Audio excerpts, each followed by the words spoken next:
eh, de la facultad. Bueno, aprovecho para decirles que la decana de la facultad manda saludos formalmente de la institución, agradeciendo la participación de quienes van a estar hoy en esta actividad.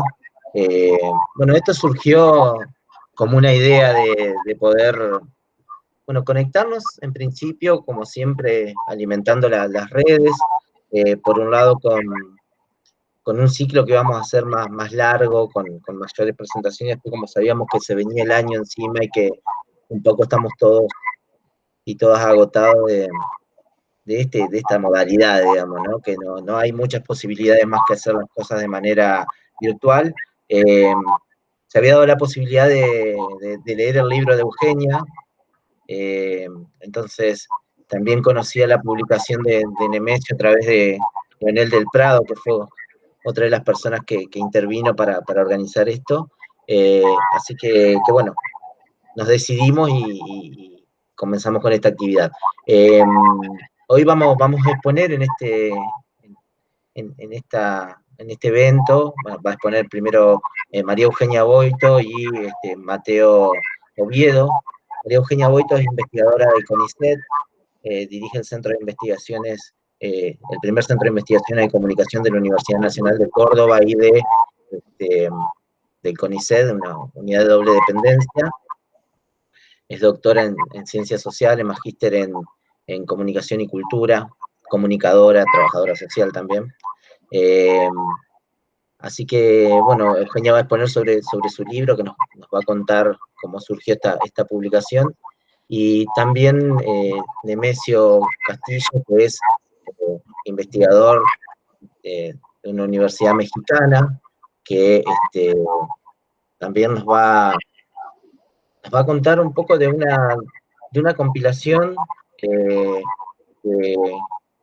surgió también por esta necesidad de todo esto que nos venía pasando en el mundo, básicamente, ¿no? A la mayoría nos tocó estar encerrados con las distintas políticas que impusieron los estados a lo largo de este año.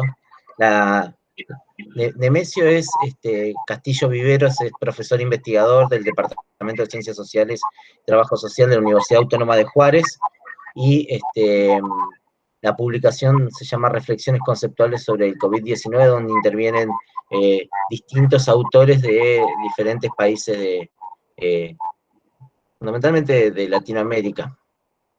Así que bueno, le doy la palabra a Eugenia para que podamos comenzar la presentación y bueno, yo voy a ir, cuando me indique Eugenia, proyectando su presentación.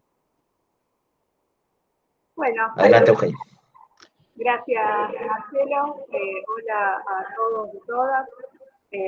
Si querés, Marcelo, empecemos nomás con la primera imagen y bueno, y voy contando un poco qué es esto de escritos en la pandemia. Lo primero que quería hacer es agradecer a Marcelo la invitación. Realmente también, bueno, va a ser seguramente un gusto compartir este espacio con Nemesio y con ustedes. Y la verdad, voy a presentar un libro que no nació con la intención de ser un libro, ¿no?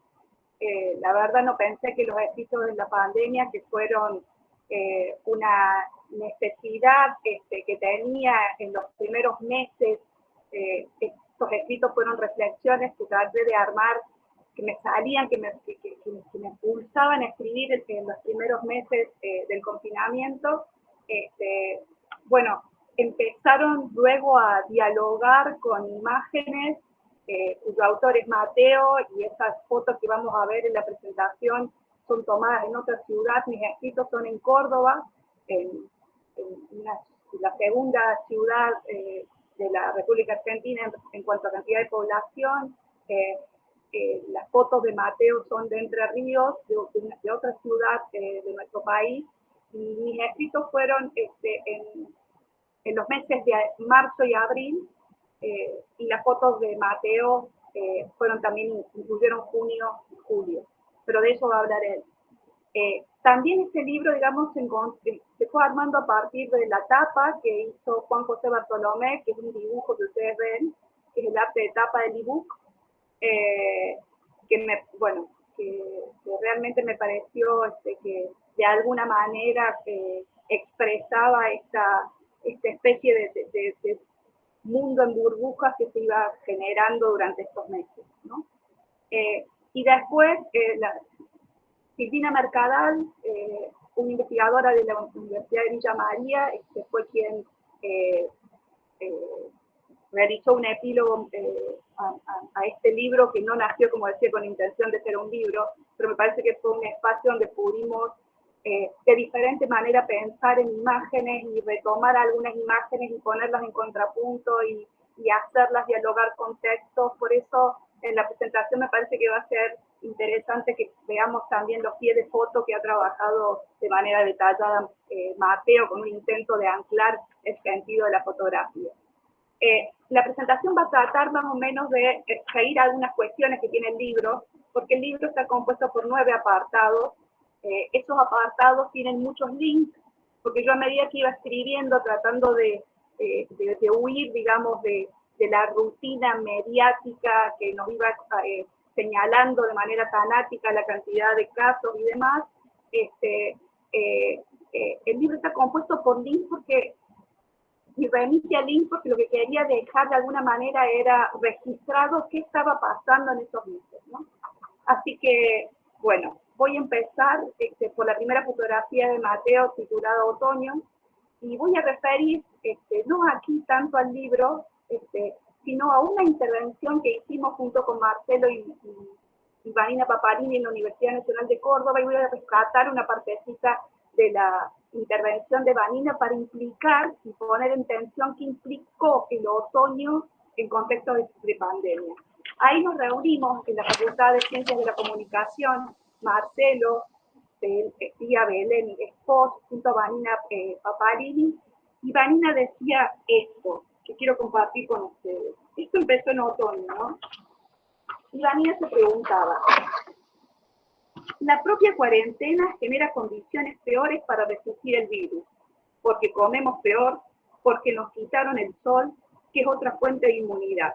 El sol genera vitamina, genera alegría.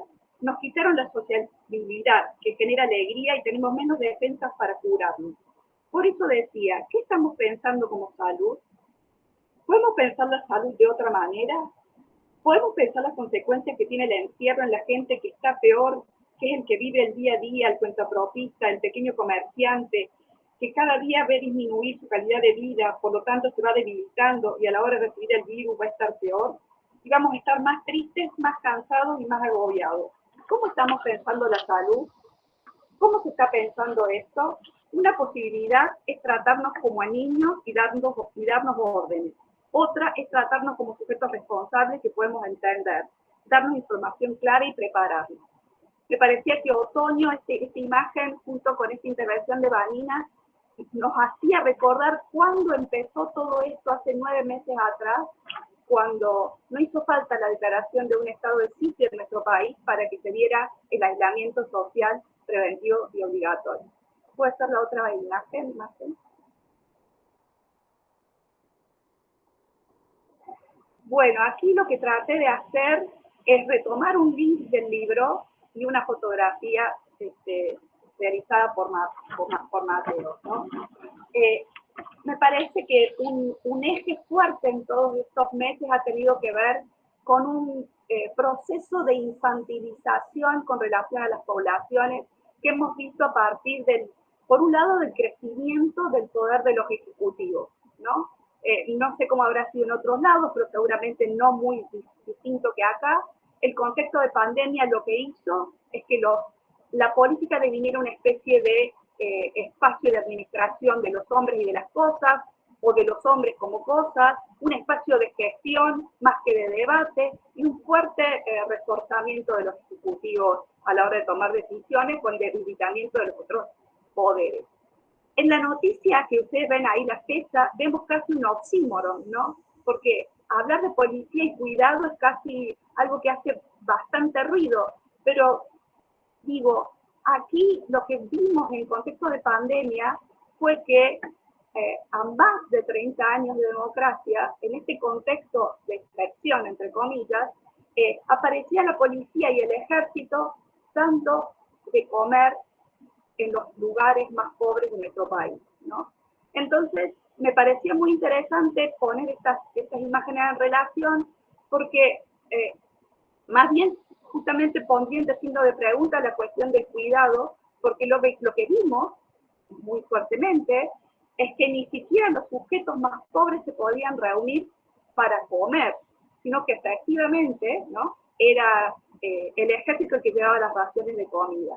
Por eso me parecía como muy interesante cómo el contexto de pandemia nos obliga a mirar las políticas alimentarias, las políticas sociales en clave securitaria, como lo hemos visto con Ale Piano y con Paula Torres, ¿no? O sea, una política social no es solo la mano izquierda del Estado, como decía un viejo texto de la década del 90, sino que me parece que la pandemia nos obliga a mirar cómo la política social implica una manera de regular los cuerpos en el espacio y que esa regulación una y otra vez más se hace en términos de clase. La fotografía de Mateo me remitía a ese proceso de engorramiento que no tuvo que ver solo con la creciente presencia policial en las calles, sino en los mecanismos de control horizontal, mediados tecnológicamente en muchos casos, a partir de los cuales todos empezamos a ser policía de todos, ¿no? Y eso me remitía el texto ¿Quién lleva la gorra?, ¿no?, de un colectivo de acá en Argentina, porque lo que fuimos viendo es que el concepto de pandemia por el miedo hizo que la gorra nos saliera a muchos, ¿no? Para ver quién sale, quién cumple la cuarentena, quién va, quién viene, quién ocupa o no ocupa los espacios colectivos y demás. Y me parece importante el pie de foto donde no hay calles, porque si no hay calles nos permite hacer un link a la tercera foto, si puede ser. Como decía hace un ratito, en Argentina, el 20 de marzo empezó a entrar en vigencia un decreto de aislamiento social preventivo y obligatorio. No hizo falta declarar un estado de sitio para que cada uno se guardara, se emborrara y también viera qué hacían los otros, ¿no? Se vaciaron las calles, pero a la vez, digamos, se incrementó fuertemente la circulación por las redes, ¿no? O sea, las calles vacías fueron como la imagen que por otro lado implicaba la veloz circulación mediática y la rutina que se empezó a armar entre viejos y nuevos medios para hablar de lo mismo sobre lo mismo, que fue el eterno comentario fanático con relación a la pandemia, incentivando viejos miedos, pero también creando miedos que no teníamos, como era el miedo sobre algo invisible que no sabemos si podemos ser responsables de contagiar a otros. Y esa imagen me parecía que era muy interesante porque la fotografía de Mateo, las dos fotografías muestran lo absurdo, o sea, vienen como tres palabras con A, lo absurdo, lo arbitrario y lo anómico que fueron estos procesos de regulación en un punto. Porque ese Estado, ese gobierno que tomaba decisiones, por ejemplo, con relación al IFE, por ejemplo, con relación a las jubilaciones, no vio lo que implicaba para los sujetos ir a los espacios públicos a cobrar su jubilación, a acceder a los ingresos que necesitaban. Entonces, hay como un no saber que también quedó explícito en la pandemia, porque el IFE primero se pensó para 3.600.000 personas y lo terminaron solicitando más de 11 millones. Este número da cuenta de una manera muy fuerte de la gran distancia entre para quiénes se gobierna, sobre quiénes se gobierna, sobre qué cantidad objetiva de cuerpos se toman decisiones, ¿no? Si te parece, vamos a la otra. Estos son dos links del libro, ¿no? Porque me parecía que estaban en contrapunto. Siempre, por lo menos en lo que yo vengo estudiando en términos de lo que he llamado solidarismo, construcción ideológica con relación a la solidaridad, cuando hay una situación de catástrofe, aparecemos todos unidos, como está ahí en el teletón que se hizo ese domingo 5 de abril, todos unidos para conseguir fondos para Argentina. Cuando, digamos, uno empieza a ver, digamos, que en realidad ese Juntos por un Instante también ha marcado otros momentos de catástrofe, otros momentos de fuerte expresión de fractura o debilidad del tejido social, pero que son básicamente, lo que también apareció claro en la pandemia, la expresión de fantasías de clase. Porque mientras algunos hablan de Unidos por Argentina, ahí nomás, el 7 de abril, las grandes empresas empezaban a despedir a sus trabajadores, ¿no? Entonces, como quedaba fuertemente expuesto el carácter de fantasía de esto de los argentinos entre todos podemos, los argentinos estamos unidos, cuando dejamos de lado la configuración clasista que va a implicar, y de hecho implicó, que la pandemia se vivió de manera desigual, fuertemente desigual, y combinada en función de la posición de clase, género y generación de quienes fueron protagonistas, digamos, de este espacio-tiempo tan particular. Yo lo que he sentido, digamos, y retomando lo que decía Vanina al principio, somos sujetos responsables o somos niños, lo que he sentido muy fuertemente por el policiamiento, por las políticas sociales que aparecen como un ingreso de emergencia sin reconocer toda una serie de derechos, por este proceso de engorramiento y de pedir permisos, por esta construcción de algunos sujetos como esenciales e imprescindibles, estoy usando las categorías que se han usado, y otros, digamos, como espectadores y haciendo trabajo en casa. Lo que he sentido muy fuertemente es que el proceso de infantilización ha sido muy marcado durante todo este tiempo. Ante una situación que no esperábamos, si no me pregunta, ante una situación como esta, lo que ha sido prevalente es una interpelación de nosotros como niños. Nada más claro, y acá sí me gustaría que hiciéramos que viéramos este pequeño videíto, porque me parece que no está bueno que lo olvidemos, nada más claro que esta superheroína que es Susana Distancia.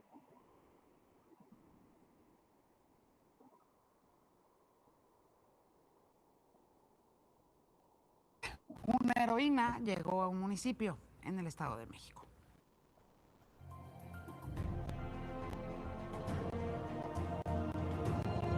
Yo soy Susana Distancia y he venido a Metepec a invitar a todos a que mantengan su sana distancia. Este 1,5 metros nos defiende del malvado coronavirus. Es Susana Distancia, versión Metepec. Un aplauso para la alcaldesa de ese municipio en el Estado de México que compartió este video donde la heroína invita a estar distanciados para evitar contagios de COVID. En el material de menos de un minuto, la versión live action recuerda que si te cuidas tú, nos cuidamos todos. Aplausos para esta alcaldesa. De verdad, Susana Distancia. Bueno, esto me permite retomar la idea de solidaridad y el fuerte proceso de redefinición que hemos visto, digamos, en este contexto de pandemia.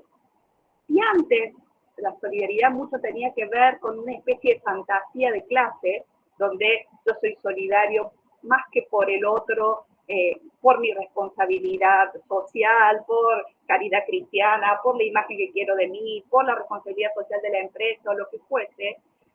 Aquí, ¿qué se entiende por solidaridad? Da como una especie de vuelco, porque tiene que ver como una especie de consecuencia no intencional de la acción y de la distancia. Ser solidario aquí es mantener la distancia y no contagiar. casi como una consecuencia no intencional de la acción, si yo mantengo la distancia y me cuido, estoy siendo solidario con el otro.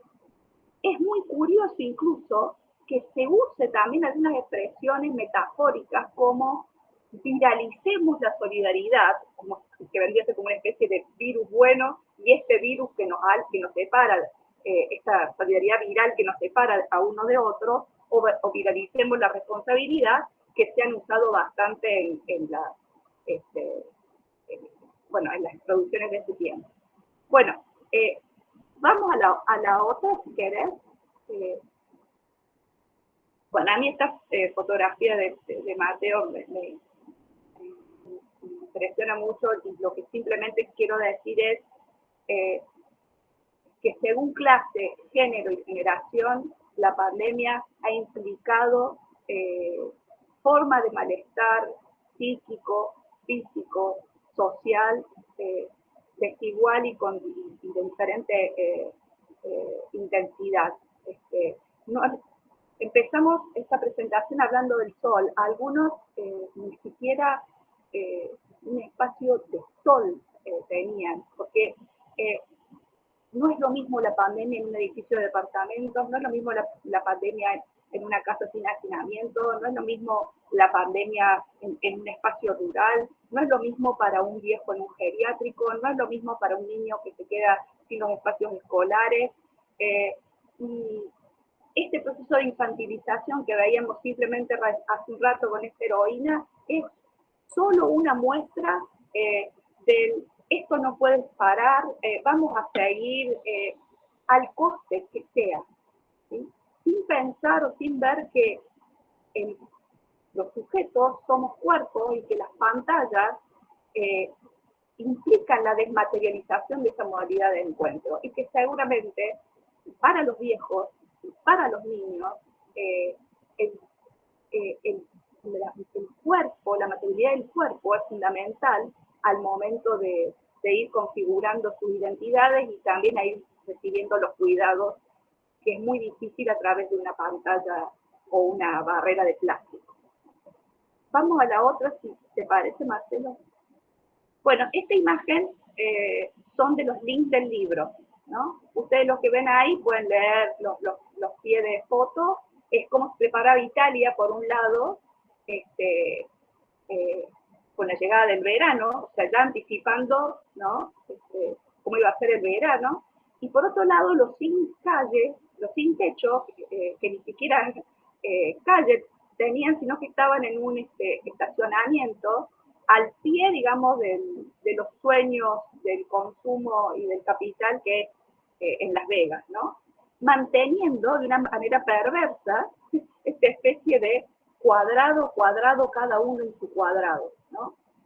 Este cuadrado como un espacio un poquito más allá del cuerpo, del pericuerpo, esta sana distancia que nos protege, supuestamente, que era la manera que se encontró en una concepción que dio mucho espacio al modelo médico hegemónico, de una concepción que no pensó la salud en sus factores sociales, en lo que implica la interacción con otros, y para nada el sol, como decíamos antes. Entonces, bueno, cuando yo necesité retomar estos links, después me fui a la canción infantil, siguiendo procesos de infantilización, que quería compartir brevemente con ustedes.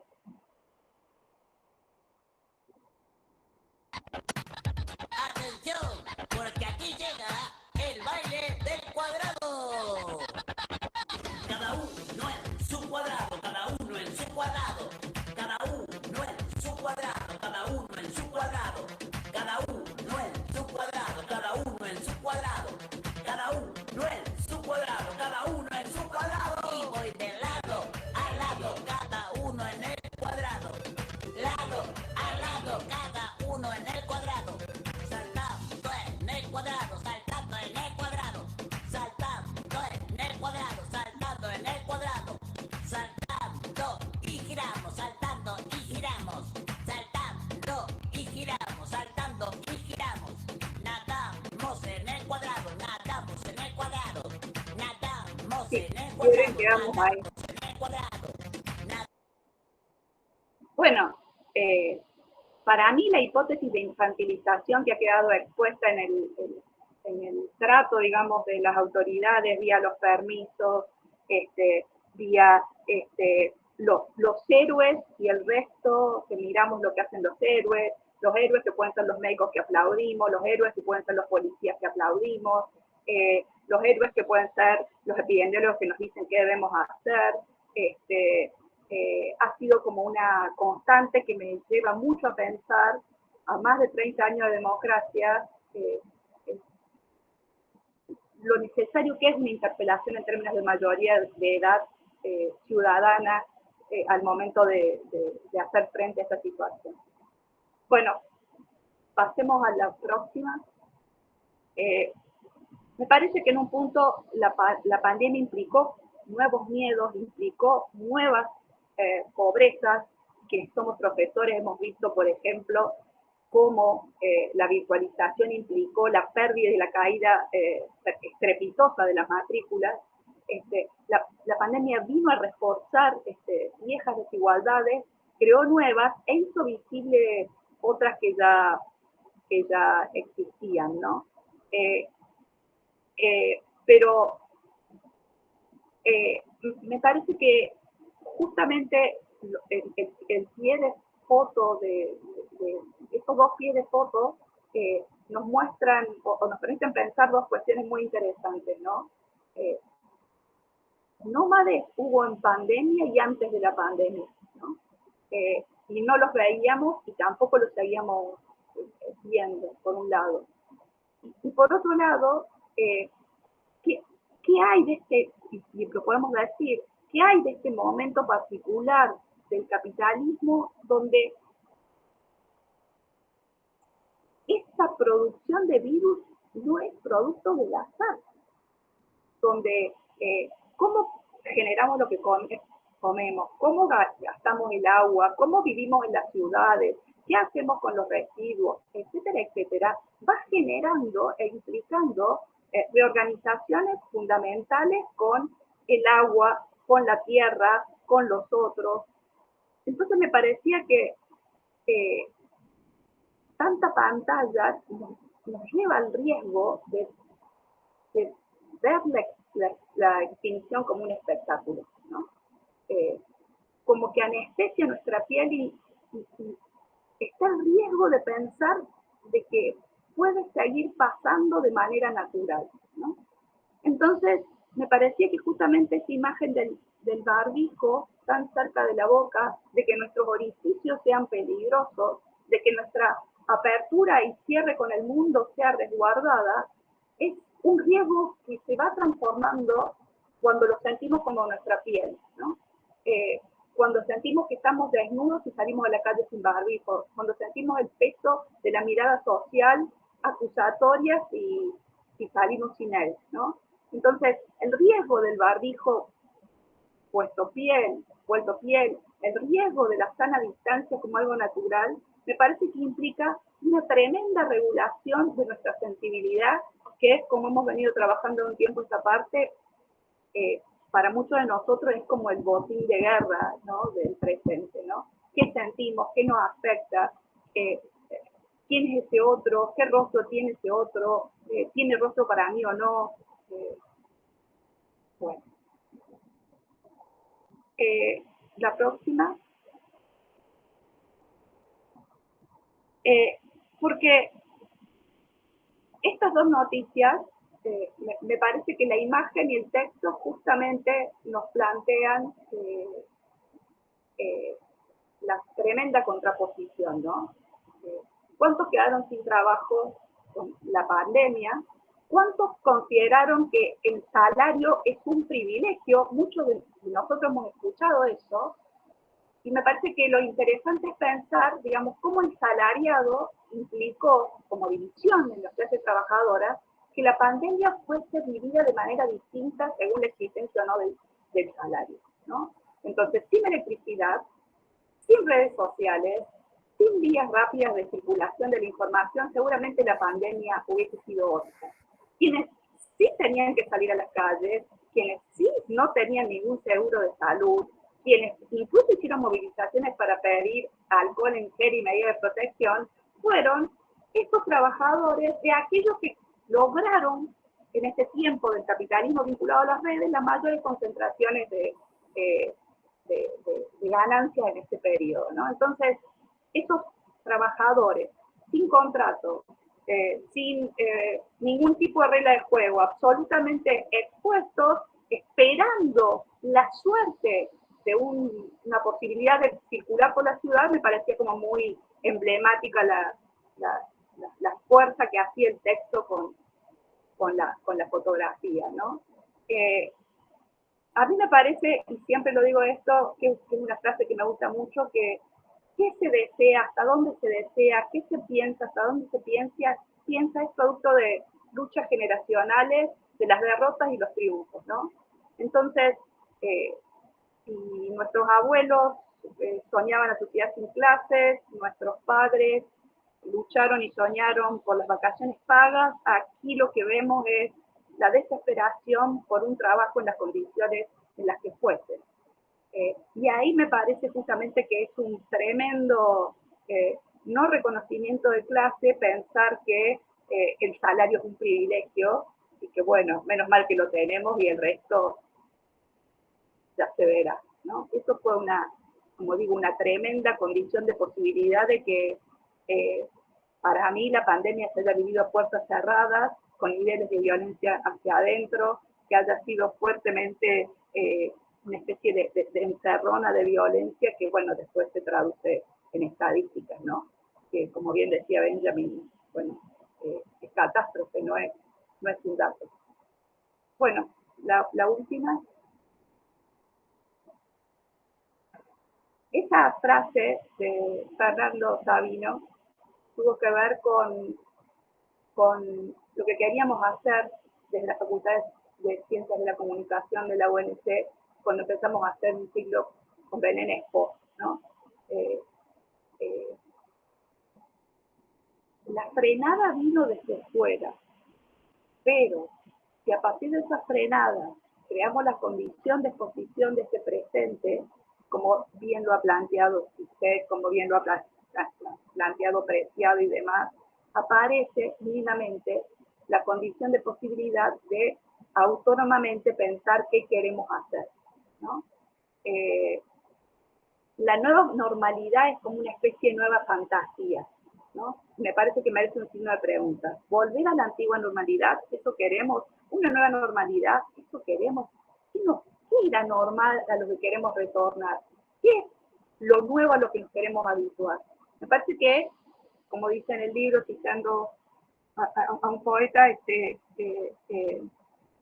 donde crece el peligro, crece lo que salva, y eso para mí es una especie de esperanza, o si se quiere, de sueño, como sueño colectivo, como única posibilidad de hacer algo, ¿no? Porque, como dice un pensador, el capitalismo no deja de soñar. Nosotros hemos dejado de soñar, ¿no? Y hemos acertado y acertamos por miedo, por muchísimo miedo, por un miedo que nos ha generado angustia, nos ha generado temblor en las manos, nos ha encerrado, nos ha engorrado, bueno, nos ha guardado, ¿no? Pero me parece, bueno, que nadie, como decíamos en un pronunciamiento que hicimos como docentes en la UNC, nadie se salva desde el borde y a través de una pantalla, ¿no? Me parece que esa es una enseñanza que tiene que ver no solo con la universidad pública, sino con todos aquellos que consideramos que la vida no pasa por las redes y que la existencia espectral es para los fantasmas. Bueno, nada más. Allí tienen ustedes el link para poder entrar al ebook. Muchas gracias. Bueno, gracias Euge. Le doy a Mateo entonces la palabra para que nos comente algo sobre las fotografías.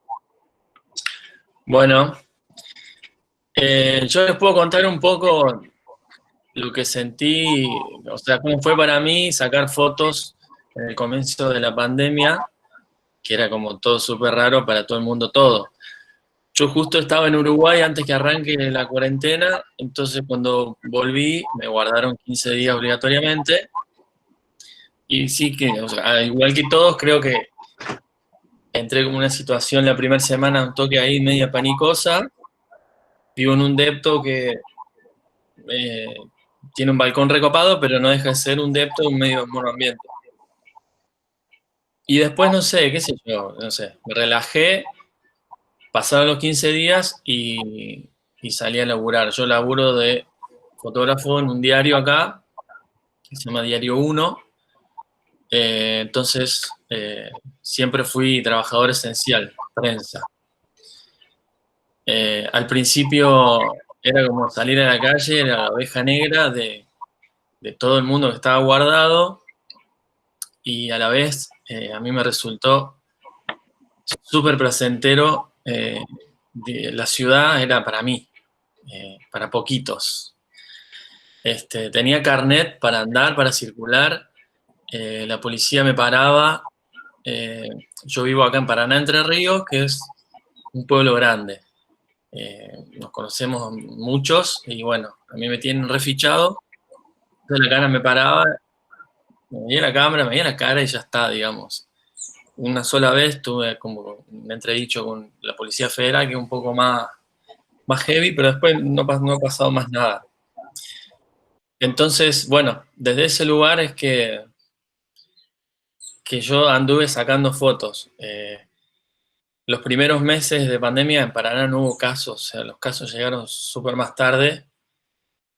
Así que, nada, en algún momento me di cuenta que eso estaba pasando y que el virus acá no estaba.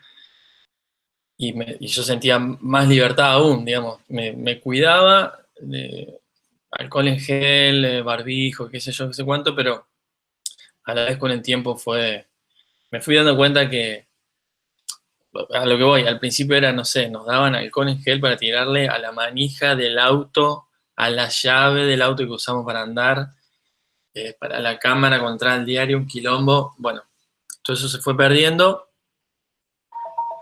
Y nada, bueno, me fui enfrentando con eso, con la ciudad vacía, con la ciudad que en 3 minutos estaba en una punta y en la otra. Y también me acuerdo de cómo fue la transición de cuando empezaron a abrir un poco lo que era cruzarse con alguien, digamos. O sea, ahí hay alguna foto que está la calle vacía y demás, y después empieza a aparecer gente.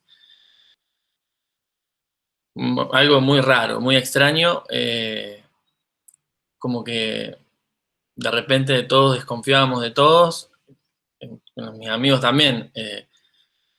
Yo vivo solo acá en Paraná y estoy sostenido por mis relaciones de amistad, digamos, afectivamente. Entonces, bueno, los iba a visitar y era como, ¿qué onda, loco? No, te saludo, te abrazo, no sé qué, no sé cuánto.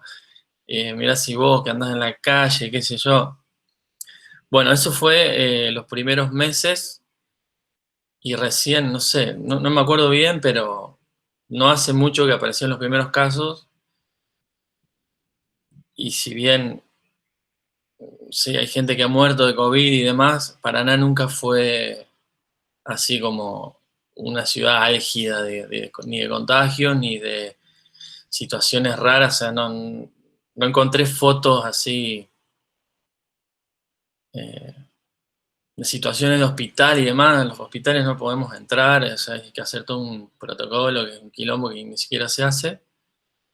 Este, Así que bueno, la- eh, por ahí los escritos de Euge, eh, no sé, me hicieron ver la pandemia de una manera que yo obviamente acá no se vivía.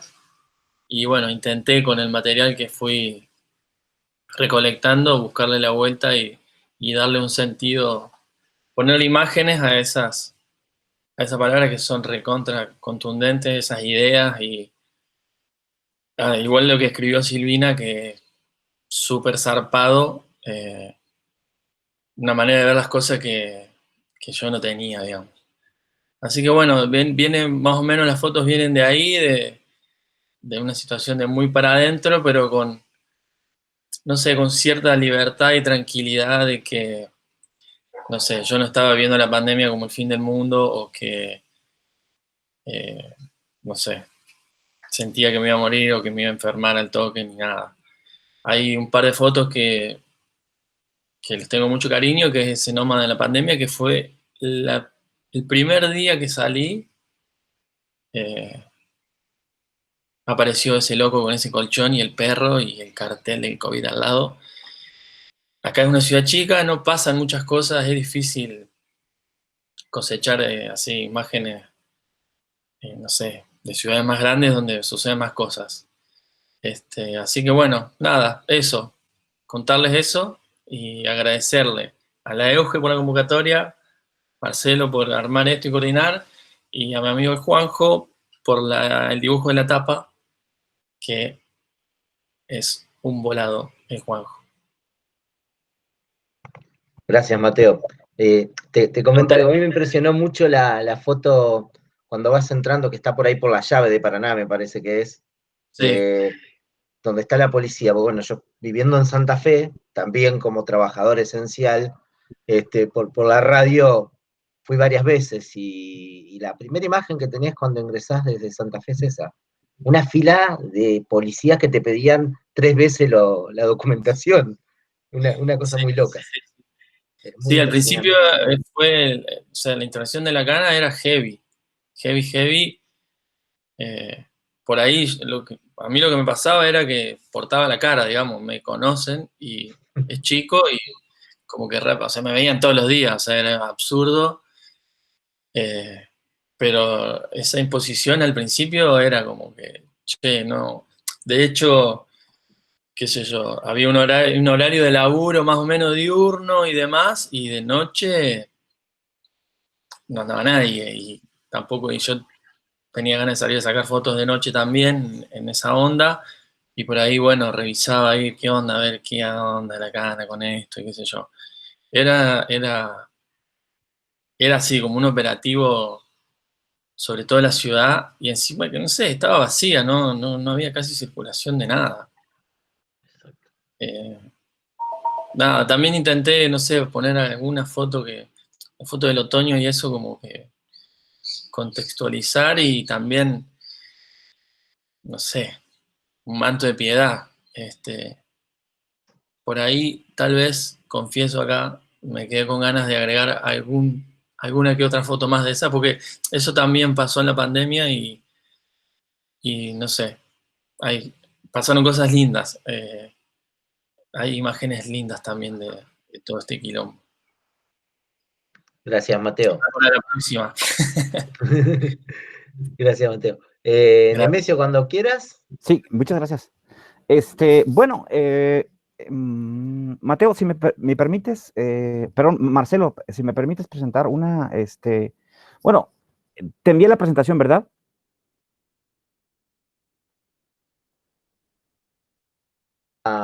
¿Querés que ponga la presentación yo o querés vos que te autorice para presentar? Espérame, si quieres, mejor la comparto yo. Perfecto. Bárbaro, gracias. Ahí está. Ahí se ve, sí. Sí, ok. Bueno, primero que nada, bueno, gracias, Marcelo, por la invitación, por compartir, digamos, lo que se produce aquí en México, en la zona, digamos, norte del país, específicamente en Ciudad Juárez. Bueno, esta es una propuesta de dossier que lo coordinamos, Leonel del Prado y un servidor, Nemesio Castillo, y principalmente la idea era, digamos, rescatar, digamos, la experiencia, rescatar de alguna forma la forma como se vive, la forma como se está, digamos, experimentando, digamos, esta pandemia. Y en particular, digamos, son 9 trabajos que están ahí en este documento, digamos, un poco también para hablar. Hay una cierta discrepancia. Lo que pasa es que, digamos, esta revista de Cuadernos Fronterizos es coordinada o editada por la Universidad Autónoma de Ciudad Juárez. Entonces, hubo un número anterior que principalmente se enfocó todo el tema, digamos, al confinamiento. En particular, digamos, este dossier fue, digamos, de carácter más amplio, digamos, analizar como otro tipo de fenómenos. Y la idea es que salga esta revista por una revista que se llama de Ciencia Política, que va a tener, digamos, una edición especial. Y bueno, básicamente lo que, digamos, quisiera compartirles es como un poco en términos de la introducción y como qué fue lo que generó digamos, esta iniciativa. Nosotros un poco quizá tenemos elementos muy similares a lo que compartió María Eugenia respecto, digamos, a algunas reflexiones. Y bueno, nosotros pusimos como antecedente o digamos como parte de reflexión, es decir, ¿qué va a dejar, o la pregunta detrás es, ¿qué va a dejar la pandemia si es que, digamos, se habla de un regreso a la normalidad o incluso cuáles son los cambios profundos que va a dejar, digamos, la pandemia? Y bueno, en particular, hicimos como una pequeña, digamos, es una revista muy pequeñita, quizá no pasa las 50, 60 páginas. Y bueno, hicimos un pequeño recorrido respecto, digamos, a las grandes pandemias que nos antecedieron. Específicamente, digamos, se habla sobre la peste de Justiniano, la peste negra, la fiebre española. Y digamos, en especial, digamos, el COVID, digamos, ¿qué es lo que nos va, digamos, a dejar? Y bueno, en específico, hablamos de un fenómeno que tiene que ver con, digamos, quizá empezar a ponerle nombre y que tiene que ver con procesos de desglobalización, específicamente la desglobalización. Digamos, por ahí, Eugenia ponía unas fotografías, quiénes son los ganadores y efectivamente ella hacía referencia, digamos, a las plataformas. Quizá son fenómenos que se experimentan de la misma manera, quizá en Latinoamérica o en los países, digamos, desarrollados. En este caso, básicamente, lo que queremos o, digamos, lo que estamos un poco abordando es este proceso, digamos, de reacomodo, digamos, de la economía. Y por ahí, Chul-Han y Zizek hablaban, bueno, Zizek hablaba, digamos, que prácticamente de un proceso en donde se van a modificar las estructuras del capitalismo, y en el caso de Chul-Han hablaba que se iban a exponenciar. En el caso de nosotros, digamos, como en términos de antecedente respecto a los cambios profundos que puede dejar, digamos, esta pandemia de COVID-19, es que pensábamos que en realidad los procesos o la estructura mercantil va a generar un cambio profundo. Y nosotros principalmente, ¿dónde lo veíamos? Es decir, estas plataformas de Didi, de Uber Eats, Rapid, digamos, Mercado Libre, Amazon, lo que en realidad estamos viendo es un aumento del consumo local. Y es ahí donde podríamos hablar de una, digamos, cambio profundo en las relaciones comerciales. Es decir, al menos, por ejemplo, si hablamos específicamente de, digamos, todo lo que tiene que ver con los alimentos o la producción o la industria restaurantera, obviamente hay un gran aumento de pedidos a través de estas, digamos, plataformas. Llámese, digamos, otro tipo de productos que pueden ser, digamos, producidos en México. Es decir, consideramos que tanto Amazon como Mercado Libre en realidad lo que están produciendo es generar confianza o generar nuevos lazos comerciales entre, digamos, consumidor y, digamos, empresas. Entonces, estas que consideramos que es un cambio profundo que va a dejar, digamos, el COVID, que de alguna forma pudiera pensarse que esto ayuda a las economías locales. Por ejemplo, voy a poner un ejemplo, digamos, también concreto, por ejemplo, la producción del café, que principalmente se da en el sur del país, sobre todo en los estados como de Chiapas, Veracruz, Oaxaca, que son zonas principalmente que están, digamos, en montaña, en la Sierra Madre Oriental, en la Sierra Occidental, que son tienen las características idóneas para producir café. Entonces, estas nuevas plataformas permiten, digamos, conectar el centro con el sur y obviamente generan nuevos vínculos comerciales. Entonces, ahí lo vemos como que también es una, digamos, una ventaja. Ahora, También hablamos de nuevos desafíos, de nuevos procesos, incluso que tienen que ver con una nueva socialización. Y yo de formación soy, digamos, sociólogo y bien sabemos que la socialización es un proceso, digamos, importante que se da al menos en la familia y se da, digamos, en la escuela. Y específicamente, que, digamos, pensando en términos también en procesos como formativos, como tiene que ver con la religión. Entonces también aquí hay un elemento importante, una transformación importante de la socialización. Es decir, estas nuevas formas de la impartición de clase, al menos en el país, en México, la forma como se está impartiendo la educación básica es a través de las plataformas. Llámese prekinder o kinder, primaria, secundaria, preparatoria, todo se está dando en, digamos, en línea. Y esto obviamente va a generar grandes cambios, que la idea es que son documentos, en estos documentos también se reflexiona sobre esto, y estas nuevas modalidades de la socialización obviamente generan nuevos fenómenos y que por lo tanto también requieren ser estudiados. Pero también este proceso hace evidente otras desigualdades sociales.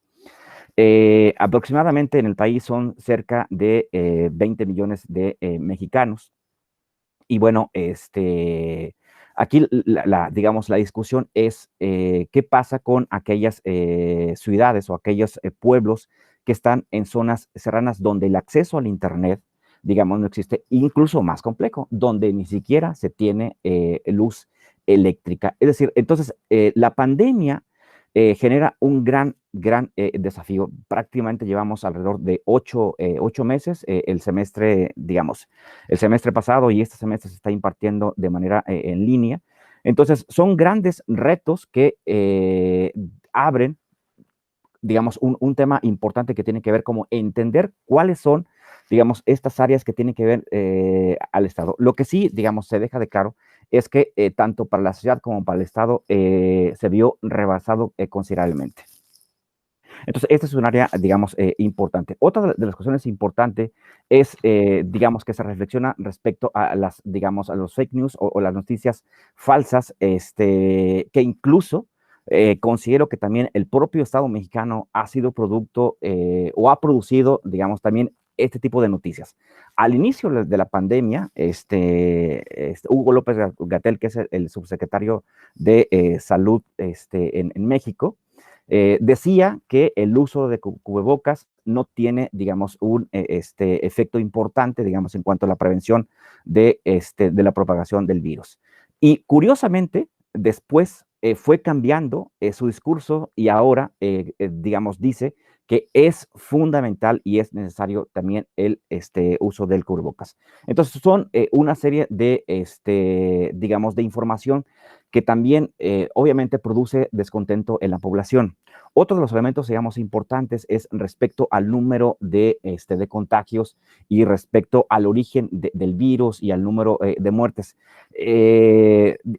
A través de las redes sociales, Facebook e Instagram, obviamente se da una cantidad enorme de, digamos, de información. De la forma como se transmiten o como se dan las noticias en el país, eso también me parece que no ha sido tan certero. Se habla o se ha hablado desde hace 3 o 4 meses del fin de la pandemia. Y el fin de la pandemia en realidad no llega a un fin. Ya este mes es el fin de la pandemia y inmediatamente pasan unos 15, 20 días y el aumento de los contagios, el número de muertes está en aumento. Es decir, parece ser que es un túnel en donde no hay, digamos, no hay certeza en términos de cuándo se va a dar digamos, este fin de la pandemia. Entonces, son, digamos, son como retos, son grandes desafíos que efectivamente estamos ahí discutiendo, ¿no? Otro, digamos, temas que también se aborda dentro del documento de este dossier, por ahí... Nemesio, disculpate, interrumpo un segundito. Sí. No sé si vos estás queriendo presentar, lo que estamos viendo nosotros ahora es la imagen solamente de la portada de... Lo que se está viendo son los contenidos, es el índice, Ahí perdón. está, ahí está el índice, sí. Muchas gracias. Gracias, Marcelo.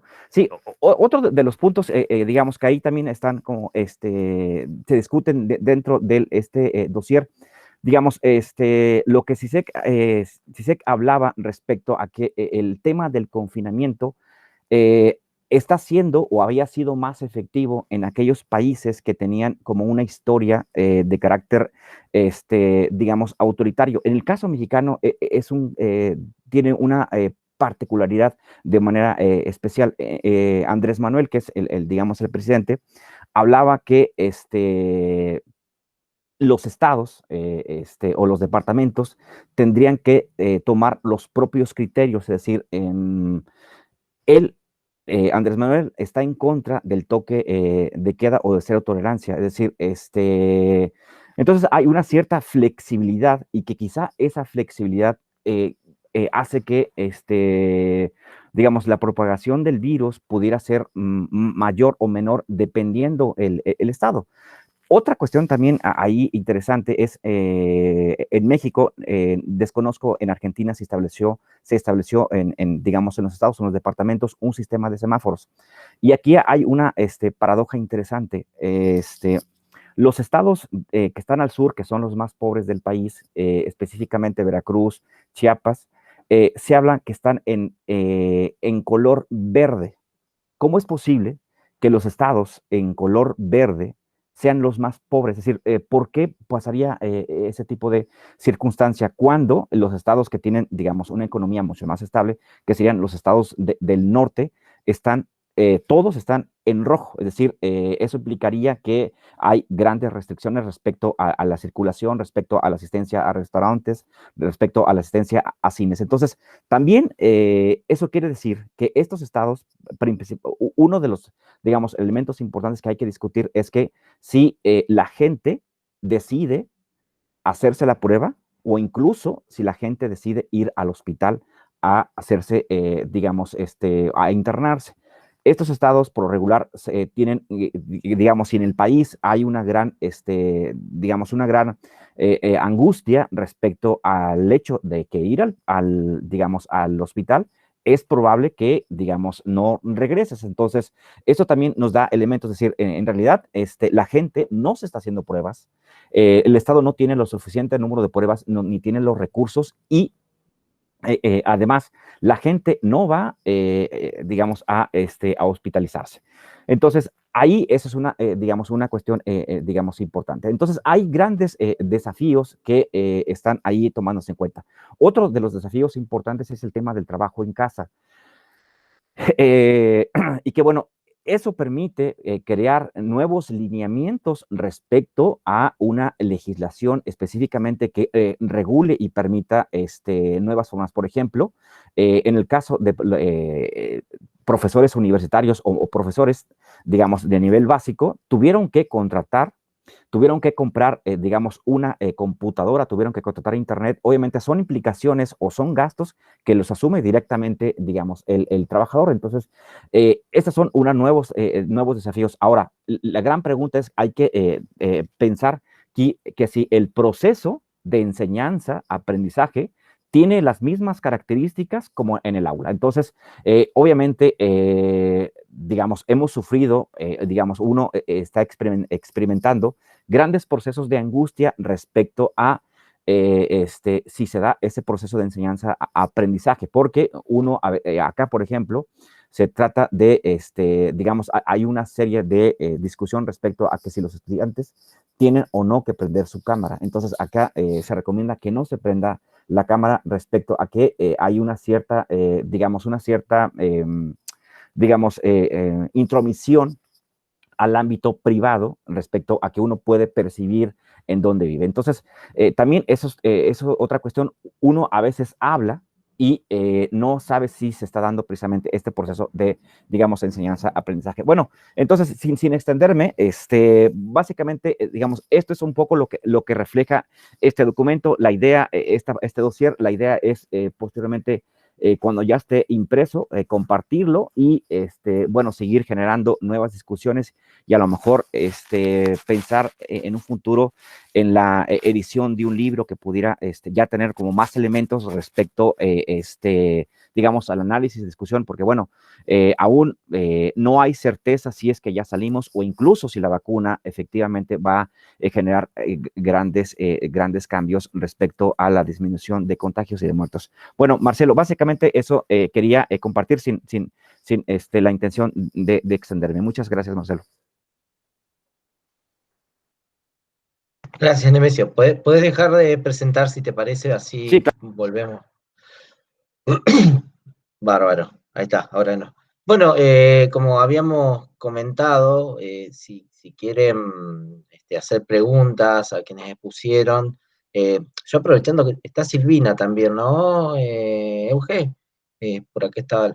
No sé si Silvina querés hacer alguna intervención porque fuiste la autora del epílogo que es más que interesante del libro de Euge también, y también dejo abierta la posibilidad de hacer preguntas, se pueden hacer en el chat, o si no, como no somos tantas personas, podemos hacerlo oralmente también.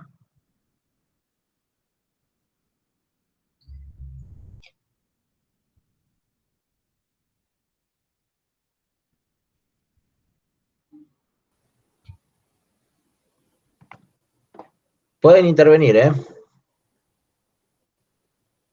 Si te parece, Marcelo, directamente Sí. quitamos la modalidad de preguntas al chat y que pida la palabra al que Está quiera. bien. Ahí está Miguel Ángel que quiere hacer una intervención.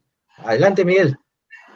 Hola, buenas tardes. Muchas gracias por la invitación. La verdad que escuché con mucha atención. No llegué exactamente a la hora exacta.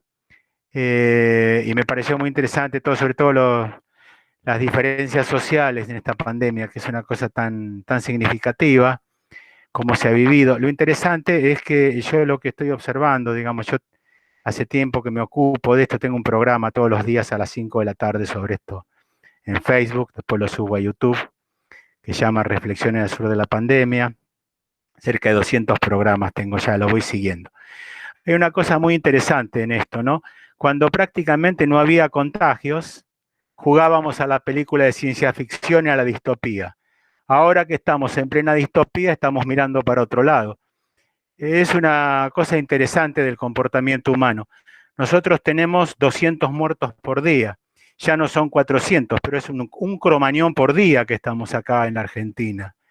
Y la verdad que yo no alcanzo a entender cómo se habla de la salida de la pandemia, cómo se habla de la pospandemia cuando estamos en plena pandemia, cuando Europa está sumamente comprometida, que tengo entendido que México también está en un momento muy complicado con la pandemia, y no sé por qué estamos hablando de la salida de esto, porque no sabemos qué va a pasar con la vacuna, y ahora acá en la Argentina es una cosa muy paradójica, ¿no? Porque estamos alentando la salida al verano, y al tiempo decimos que en marzo va a haber un rebrote, o sea, estamos preparando el rebrote. Es bastante interesante el nivel se ha instalado una especie de darwinismo naif, ¿no? Es raro lo que está pasando. A mí me llama la atención y estoy muy conmovido y estoy hasta asustado. No sé cómo lo están viviendo esto ustedes, y es la pregunta que yo hago. Estamos ante una vacuna, la posibilidad de la vacuna, que son vacunas de emergencia, con todo lo que implica eso. Van a empezar, obviamente, los antivacunas a operar fuerte, porque cuando hay vacunas que no están del todo probadas, los antivacunas tienen unos argumentos buenísimos. Y todas estas situaciones que a mí me generan mucha angustia, y ha sido un año que nos ha atravesado emocionalmente y nos ha sacado una energía enorme. Pero bueno, yo pregunto un poquito esto, ¿no? Si ustedes viven esto como una cosa que se va a resolver a corto plazo, o que es una cosa que nos va a acompañar, o que estamos instalados en la sociedad viral de Byung-Chul Han, ¿no? Muy lejos del comunismo ese utópico de Zizek, que no sé qué estaba tomando cuando dijo que se venía un comunismo oscuro después de la pandemia. Pero bueno, cada uno es libre de decir lo que quiere, sobre todo desde la filosofía, que se puede decir cualquier cosa siempre. No sé, hago la pregunta así un poco en general, ¿no? ¿Cómo lo están viviendo esto? Y me encantó la de la fotografía, lo que contaba Mateo. Lo de Mateo me encantó porque precisamente cuando salías a sacar fotos, no había contagio casi. Cuando estábamos al mango en los cuidados, no había contagio. Yo me acuerdo que una vez me saqué una foto Y me dijeron, profesor, usted es un irresponsable, está saliendo cuando no se puede salir. No había contagios, ¿entendés? No había contagios cuando... Es como, es raro lo que está pasando, me conmueve, te digo la verdad, ¿eh? Te conmueve. Y lo de las fotos me encantó también lo que dice la compañía, la cosa, porque en realidad nosotros salimos de la cuarentena por presión del capital, no es que salimos porque, un poco porque se aburrió la gente y presionó, pero el capital fue el que se cansó de la pandemia, vamos a ser sinceros, empezó a meter pospandemia, empezó a meter todas estas ideas, se va a la cuarentena, que venga la vacuna, todo eso empezó, el capital fue eso, y en consonancia con lo que decía la compañía, que me parece excelente, esta discriminación que hizo, ¿no? Bueno, me estoy excediendo en la intervención, la verdad. Bueno, la pregunta es, ¿qué opinan de todo esto que dije? Ahí Silvina pidió la palabra. Gracias, bueno, Silvina y después le responden a Miguel. Respondemos a Miguel. Disculpa, Marcelo, estaba distraída. Justo mi gata estaba pidiendo salir. Yo la verdad no preparé nada para la presentación, solamente me gustaría señalar un par de cosas. Una tiene que ver con el texto de Eugenia, yo se lo dije, para mí, digamos, este texto introduce, bueno, una nota diferente en relación a otros escritos de ella, porque aparece como un diario, eso me pareció interesante, teniendo en cuenta el impacto que ha tenido la pandemia, no solamente en nuestra subjetividad, a partir de esta especie de deprivación corporal compulsiva vinculada al uso de las pantallas. Para mí, digamos, es penoso que esto se instale porque me parece que incide también en nuestra sensibilidad y en las maneras que hemos ido construyendo para hacer una experiencia del mundo, ¿no? Que siempre están atravesadas por el vector tiempo y por el vector espacio. Entonces, bueno, las pantallas inciden directamente en, bueno, cómo el cuerpo se vincula con el espacio y ese vínculo con el espacio también tiene por superficie de inscripción el encuentro con el otro, ¿no? Una de las cuestiones que yo compartí y reflexioné bastante con Eugenia, y era una pregunta que yo me hacía al comienzo de todo esto, es ¿qué gestos se van a ir retirando? Porque también nuestro cuerpo está tramado por gestos que hemos aprendido de otros, ¿no? Y nos contagiamos de gestos cuando compartimos mucho tiempo con otra persona. Entonces esa era una de las preguntas que yo me hacía. ¿Qué gestos en los que aparecen otros en mi cuerpo se van a ir de alguna manera apagando, ¿no? Bueno, y señalando, bueno, esas notas que están en el texto de Eugenia, donde yo noto, digamos, que hay un desplazamiento en la escritura que me parece interesante, ¿no? O sea, porque la escritura académica suele suprimir la aparición de un yo. De todas maneras, es interesante pensar qué yo está hablando. Un yo que se siente profundamente conmovido por esta situación, que está alejándonos y que va naturalizando ese alejamiento y esa posibilidad de hacer con otros, ¿no? En el posfacio señalo algunas cuestiones, tratando un poco de desplazarme del texto de Eugenia, porque parece que es interesante siempre colocar una nota distinta cuando uno produce una lectura, ¿no? Como abrir esa lectura también a, bueno, otras relaciones, ¿no? Bueno, ahí de hecho cito un texto de Néstor Perlonger, al que necesité consultar, porque no solamente es un poeta, sino que es un antropólogo que tiene una mirada interesante sobre lo que fue la crisis del SIDA y que nos permite, a la vez, desde un ensayo muy cortito y muy actual, pensar cómo ha sido esta especie de reordenamiento de los cuerpos en el espacio, que también analizaba Eugenia. Y bueno, también, bueno, hay algunos elementos en el posfacio que tienen que ver con, bueno, esto, marcar y señalar y tener en cuenta esos lugares donde nuestra sensibilidad está siendo afectada por esta situación. Bueno, lo que quería agregar a lo que estuvo diciendo Miguel es cómo se ha ido instalando en este último tiempo que este año 2020 va a ser olvidable. Para mí esa es, me parece que es como una especie de sueño o fantasía imposible. O sea, este año va a ser inolvidable porque no solamente ha sido penoso, ¿sí?, sino porque a la vez me parece importante que como investigadores podamos documentar los cambios que se han generado, ¿sí?, y aquellos que se van instalando y naturalizando como el único curso o la única forma de organizar o reorganizar a la sociedad posible, ¿no? Y en ese sentido me parece que Eugenia nos da varias herramientas para pensar cuáles son los cambios, digamos, que hay que poner en discusión y que no hay que seguir naturalizando, ¿no? Bueno, para mí este año no va a ser un año olvidable, todo lo contrario, y me parece por eso muy importante que se documenten esas mutaciones, esas transformaciones y esos modos en que toda esta reorganización de los cuerpos en el espacio ha ido impactando nuestra subjetividad, nuestra sensibilidad y, bueno, retomando una metáfora que utiliza habitualmente Eugenia, no dejar que eso se haga callo, ¿no?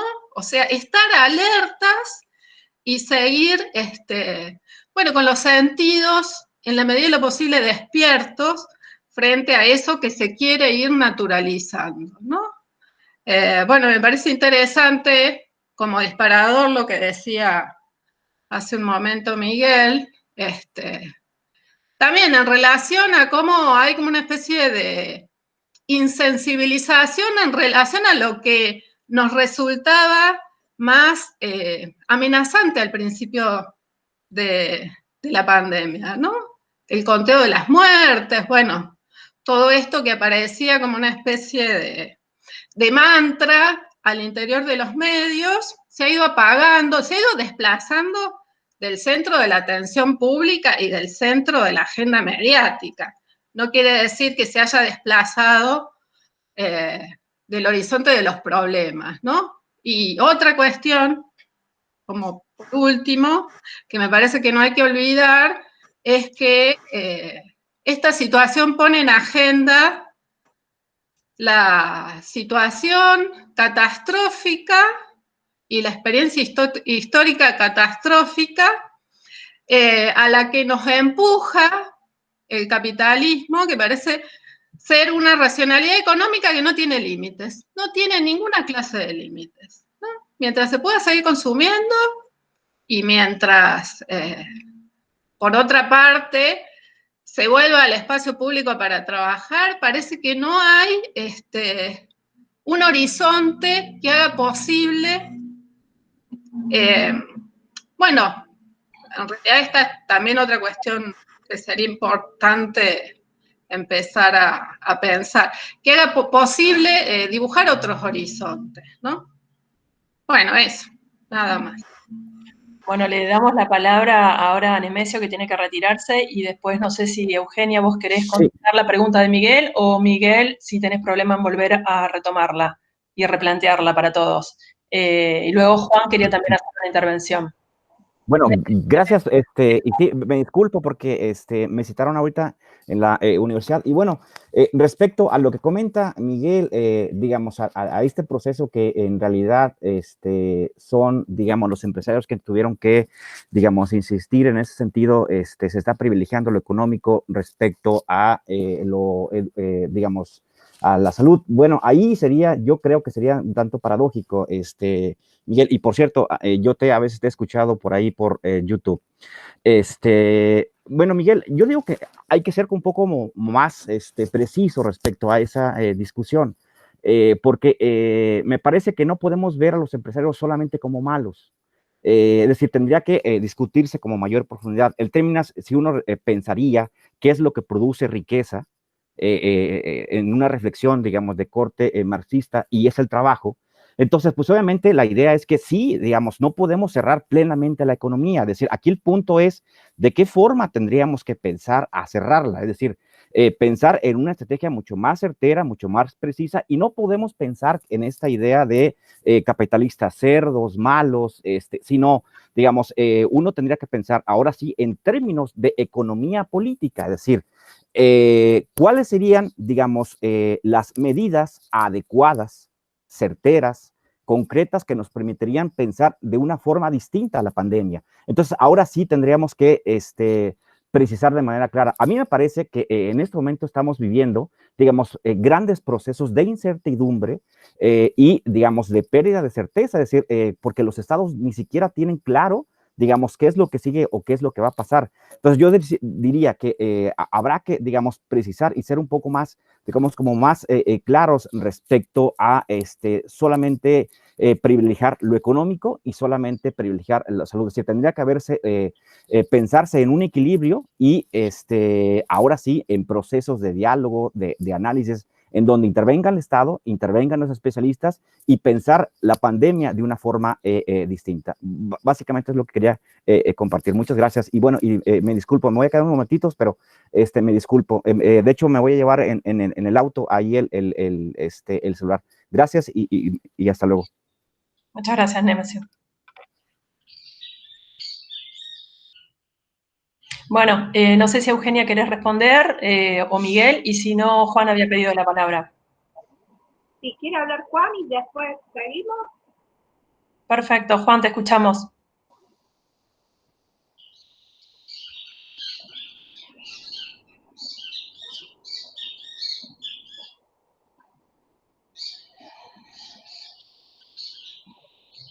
Bueno, seguimos con vos, Eugenia, si te parece. Bueno,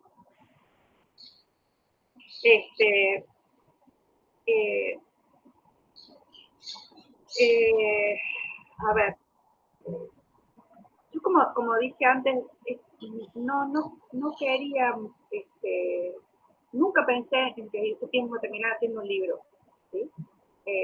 Un libro donde, bueno, Silvina compartió conmigo virtualmente y presencialmente algunos encuentros, un libro que tuvo que ver con imágenes que nos fuimos mandando por las redes con Mateo, un libro que con Juan empezamos a pensar una etapa que de alguna manera nos pudiese ayudar a pensar juntos en alguna imagen que fuese interpeladora y que condensara ciertos sentidos de una experiencia como la que estábamos viviendo. Entonces, yo necesité escribir, porque me atravesaba y me atraviesa una situación que, por eso varias veces preguntaba algunas cosas, que no puedo decir que no la veíamos venir. Yo me acuerdo que en el año 2011, junto con 4 parejas amigas, habíamos empezado a tratar de instalar una costumbre que no se logró instalar, que era ir al cine de vez en cuando. Yo tuve la idea de elegir la primera película. La primera película que vimos fue Contagio. Fue tan horrible la película del 2011 que no fuimos más al cine, ¿no? Pero sí, digo, en la pandemia, donde muchos hemos vuelto a ver películas, Netflix no ha parado de liberar contenidos y bla, bla, bla, liberar, bla, bla, bla, uno empieza a ver que había cuestiones que no sé si no se sabían, sino que como se dice por allí, la pregunta es, ¿cuándo? ¿Cuándo? O sea,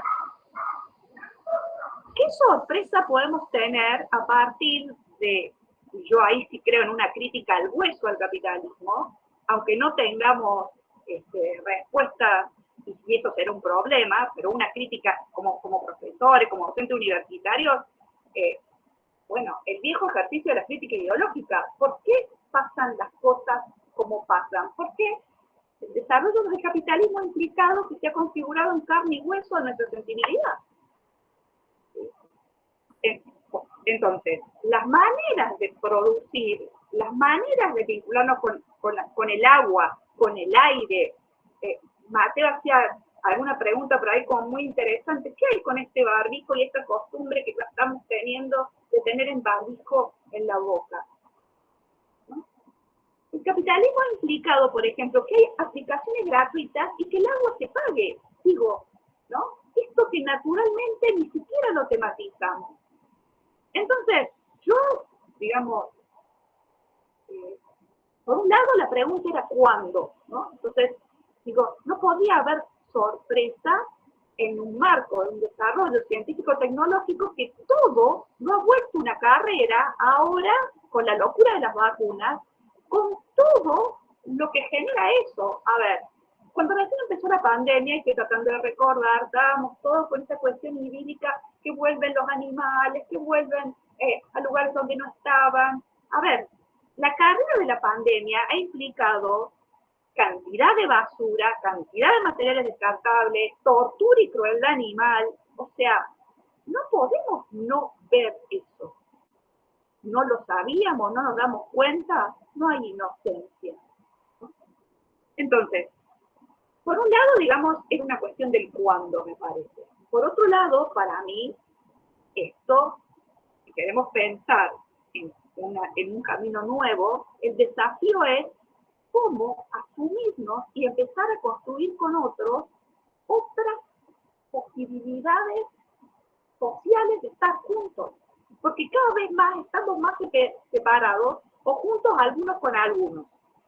Silvina tiene una frase muy fuerte en sus escritos donde dice que esto implica una abrupta abolición de la afuera. Estos meses en pandemia nos han implicado que la afuera, ¿cuál es la afuera?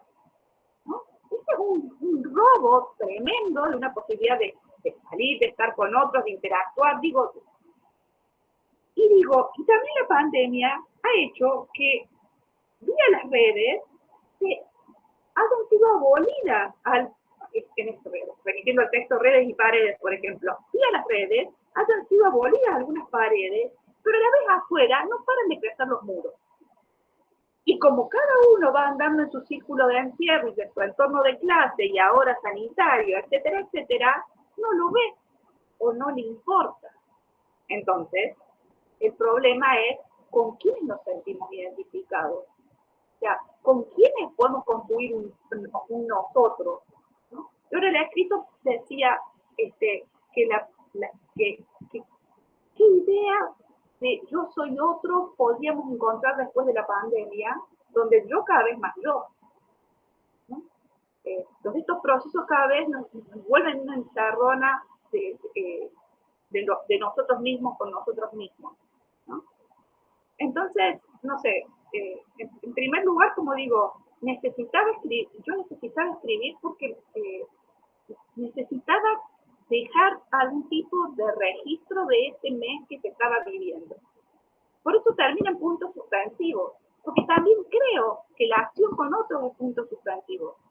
Yo no creo que todo ya está redefinido, sino la verdad no tendría aire, tanto que hablamos del aire y demás, ¿no? Entonces, los puntos suspensivos no es solamente porque pude escribir un mes y después ya no, sino porque creo que la acción con otros es puntos suspensivos, ¿no? Y lo que, digamos, contra lo que reniego son contra la persistencia de ideologías que tienen que ver con fantasías de clase. O sea, no hay capitalismo con rostro humano. No hay una manera armónica en el marco de relaciones de destrucción que tiene que ver con el capitalismo. O sea, en sus diferentes revoluciones lo que ha mostrado es que puede subsumir hasta lo menos pensado, ¿no? Entonces, hay generaciones que no han visto, no ven estos procesos. Por eso es fundamental tejer lazos, mantener ciertos recuerdos, transmitir ciertas experiencias, vincular y mantener ciertos gestos para que el legado de algún logro y también de las tensiones de las luchas de las generaciones anteriores no esté en el arcón de la abuela, sino que sea un vivo recuerdo de lo que todavía es irredento, ¿no? Entonces, la pandemia me parece que lo que vino a mostrar es que hay un montón de cosas irredentas y que si han crecido los muros, como dice Cecilia en su texto, habrá que encontrar palabras, patadas, golpes para que esos muros se rompan, porque no podemos vivir en esto que en un punto es la verdad del capital para todos. Vivimos en cárceles a cielo abierto. Se extendió el modelo cárcel a cielo abierto. ¿Sí? Y también se extendió que el que no tenía nada, como es el nómada en pandemia, sigue sin tener nada. Sigue invisible antes, sigue invisible ahora. Entonces, en ese punto, para mí, digamos, a lo que más miedo le tengo es a la continuidad, ¿no?, de las ideas de vamos a dar un tiempo, veremos la manera, encontraremos el camino. Yo creo que ya llegamos tarde, ¿no? Ya llegamos tarde. Bueno, eso. No sé si más o menos fui más o menos retomando algunas cuestiones. Yo, o sea, la vacuna me parece una carrera loca, ¿no? Un proceso de lo que se habla hoy, ¿no? Antes estaba la cuestión tanática de los muertos y los enfermos, después el momento, el horror de no vayamos a hacer a Europa y tener que elegir a quién le ponemos el respirador, y ahora, bueno, la esperanza, ¿no? La vacuna, y están ya este laboratorio, que parece que, bueno, pero son como señuelos para que podamos permanecer insensatos, parafraseando al revés a Zizek, ¿no? Señuelos para que sigamos como si nada. Y en ese punto, yo creo que realmente poder ver que sin electricidad, sin las redes sociales, que los celulares son la infraestructura del capitalismo contemporáneo. Si antes estábamos agarrados a los relojes, ahora estamos agarrados a los celulares y estamos chochos, ¿no? Y son parte de nuestro cuerpo, y los que algunos mueren en el inodoro, de tan parte que son de nuestro cuerpo. Bueno, digamos, esta es la infraestructura de la vida social hoy, ¿no? Está mediada por tecnología, transformada por todo el código QR. En la pandemia saltaron los códigos QR para todo. Ya ni yo leo el dispositivo. El dispositivo piensa, el dispositivo es inteligente, ¿no? Entonces, no hace falta contacto. El papel es sucio, no lea una carta. Si use su celular y vea con el QR la carta. El papel es sucio. Digo, todo sin contacto en la época de la conectividad. Eso no es comunicación, decía Smucker, en los 80, ¿no? Es un salto al vacío comunicarse con otro. No hay seguro de salud en el encuentro. Me puede hacer mucho mal el encuentro. Puedo perder la vida en el encuentro, ¿sí? Pero bueno, es la vida misma. Entonces, lo de la vacuna a mí realmente me saca porque lo siento como el señuelo del tiempo contemporáneo, ¿no? Entonces, permanezca adormecido, haciendo la apuesta en este casino de la no vida, a ver quién saca primera. No sé. No sé nada más.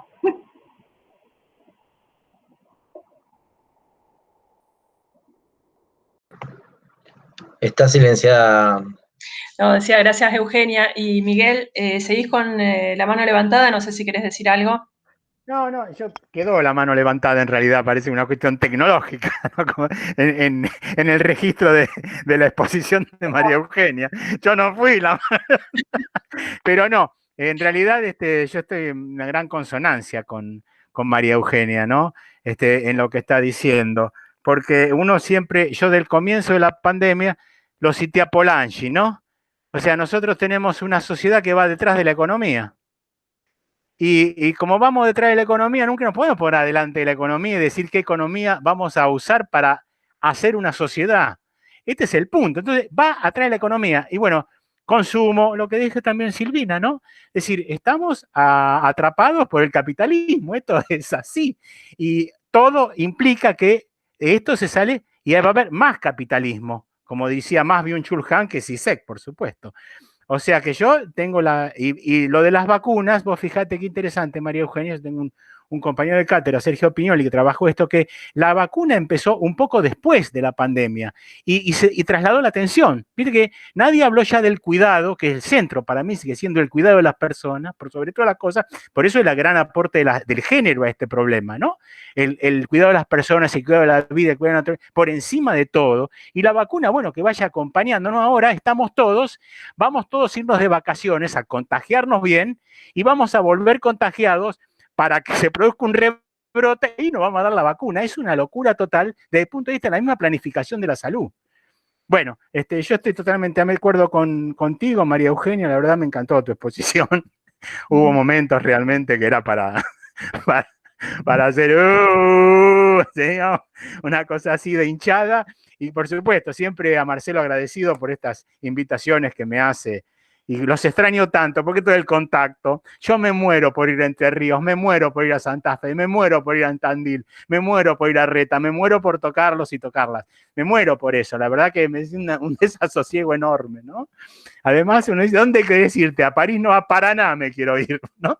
Es lo cercano, más lejano, pero es lo más cercano de uno, lo que más añora, lo que más extraña y lo que más sienta que se ha enajenado, ¿no? Es la alienación más fuerte que se ha producido probablemente en la historia del capitalismo, esta pandemia. Muchas gracias, chicos y chicas, por este encuentro. Gracias, Miguel. No sé si alguien más quiere hacer alguna intervención, si no, ya te paso la palabra a Marce para que hagas el cierre. Bueno,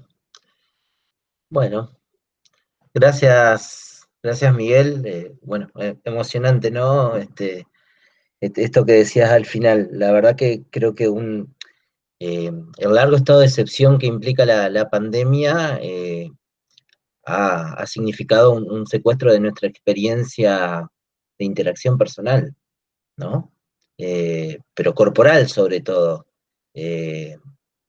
Y eso también tiene implicancias muy fuertes. Quienes convivimos con niños, niñas, esto lo vemos muy fuerte. Los chicos no pueden socializar. No socializar un año es una cosa muy fuerte, ¿no? Y nosotros que estamos acostumbrados y que ya dentro de nuestro itinerario era ir a un congreso, estar en algún lado, encontrarnos, el después y demás, lo sentimos, pero yo sinceramente digo, uno trata de procesarlo, leerlo teóricamente a todo esto, pero yo trato de ponerme en la piel de los chicos, ¿no? Que no tienen ese día a día, esa necesidad de interactuar, esa necesidad de crecer con la experiencia con otros, ¿no? Y es muy fuerte realmente las implicancias que ha tenido. Y tenemos para largo de esto, evidentemente, porque el cuidado ha dejado de ser, como bien decías, Miguel, el centro de atención de las autoridades, incluso de la sociedad, y eso va a tener implicancias muy fuertes, que como mínimo nos van a llevar hasta la mitad del año encerrados, estoy seguro.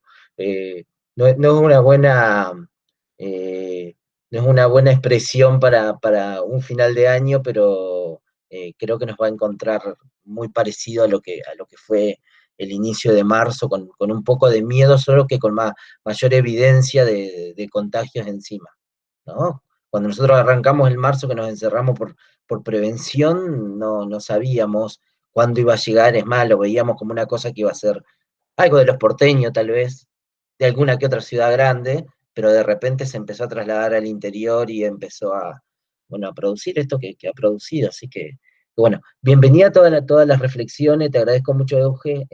Bueno, me gustó mucho leerte, y también escucharte hoy, igual que el compañero de México, a Nemesio. Así que, bueno, ojalá que podamos producir otros encuentros parecidos.